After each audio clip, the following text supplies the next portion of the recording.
Anthony Towns, 20 in the fourth quarter. They're the second most by a Knicks player in the fourth quarter of a playoff game in the last 25 years. That's what that base is saying here. So Brunson would re-enter the game with just a minute and a half left, essentially. Tough put floater. The finishing touches on this. Tough floater with the left. That's an unguardable shot for him. Still a chance, though, for Indiana. And we've seen these shots go in, but I was with Brian. This is the moment he said, you know what?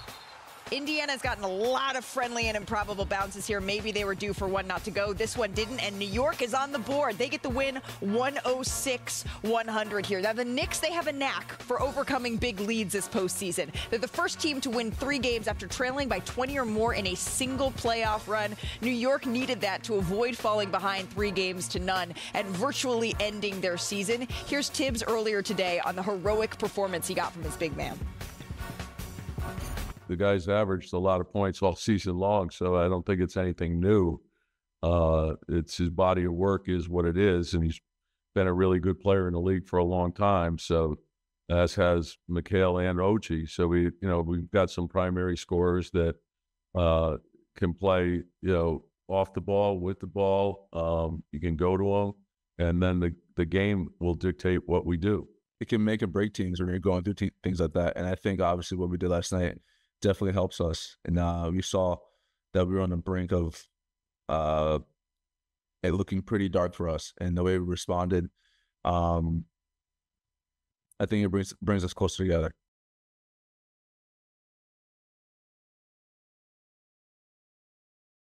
A picture of Karl Anthony Towns, though. Chiney, there are the types of performances you do not forget. I do not think we will be forgetting this one from Cat anytime soon. What stood out to you the most? Karl Anthony Towns.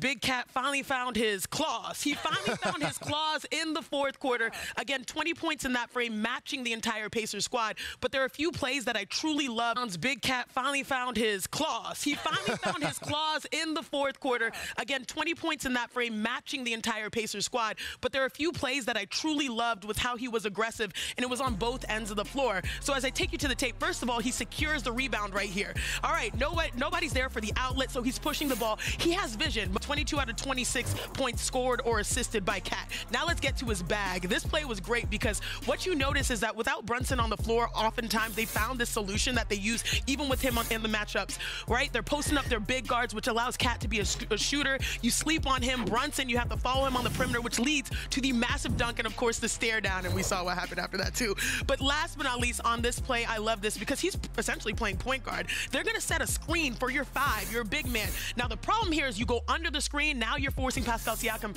to really rush the shooter, and you had a 2 contest, possibly even a foul, and he knocks down the 3. He was unconscious. He had a great fourth quarter, and that will need to carry over. But I said earlier, it was on both ends of the floor. Look at what he did defensively as well. Wow. 3 for 14. That's what he held his opponents were shooting, 21%. Look at the comparisons there. Games 1 and 2, they scored 20 points on him, and game 3, only 7. So a lot of people are very critical on his consistency, but at least we knew Jalen Brunson could be a closer. Now we're seeing that Cat can be as well. Yeah, this was huge for Cat, and I really think that Tibbs stumbled upon something accidentally here with this lineup here. Right. This lineup with Hart, this lineup with McBride, you have Wright, you have Cat, and you also have Shamet. This is a lineup that they haven't shown before. So I think if you're a team that hasn't seen this before, you kind of fall into the habits of guarding those guys the same way you guarded those other guys. If I have Wright, if I have Shamet, well, he can make shots. I have McBride, but I'm in the paint. I'm taking away everything. It's got to be anybody but Cat with that lineup in the game, and I'm making other guys beat me. When you say UD stumbled on it, he was really looking around because in this game, the Knicks used 15 different lineups. Okay, that in itself is unheard of for a playoff game. 7 of the 15 lineups that they used, they had never used before. Absolutely unheard of in a playoff game, especially what is a de facto elimination game. So it's not surprising that the Pacers were looking around a little bit going, where are we supposed to go? Right. It wasn't like he wanted to do this necessarily. Some of it was he introduced some new players off the bench. Some of it was foul trouble, let him go like that. This was a completely unpredictable game, which is what Jalen Brunson said afterward. Right, that foul trouble that Towns and Brunson got into, it led to Tibbs really getting in his bag and having to go deep in his lineup here, and it gave the Indiana Pacers some trouble. Maybe those guys were not on the scouting report. Let's take a listen to Tyrese Halliburton on just that. With other guys playing, those are, I think those, especially all 4 of the guys who played off the bench are really defensive guys, and they come in and wreak havoc. And I thought we just didn't do a good job of, continuing to play fast. Well, they had a lot of their better defenders in the game, in the second half, and that makes it harder. And so, you've got to grind defensively to get rebounds, and there's a different element of grinding when you're going against their better guys.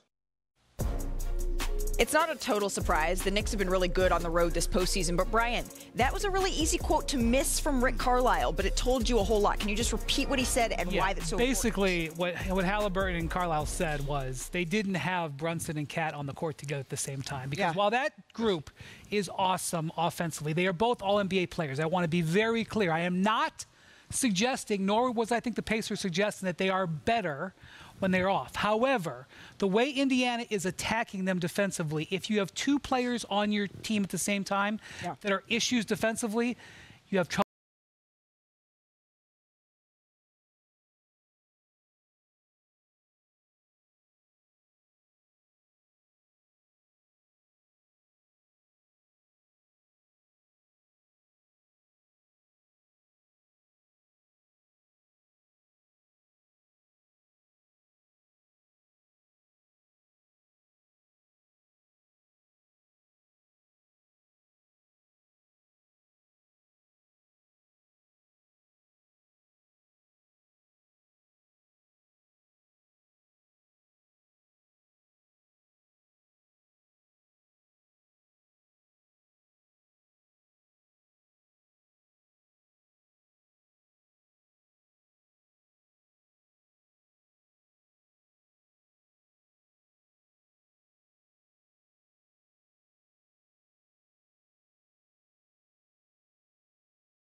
Something to do here in Game 4, but it does feel a little bit different now. Okay, they get one on the road. Even if they get Game 5, they've taken back so some Neesmith's ankle, questionable for tomorrow. Absolutely. That is a big X factor going into this game. He's questionable for tomorrow. That's something we're going to keep an eye on here. We do have a developing story. Good news for the Halliburton family here. Tyrese Halliburton's father, John,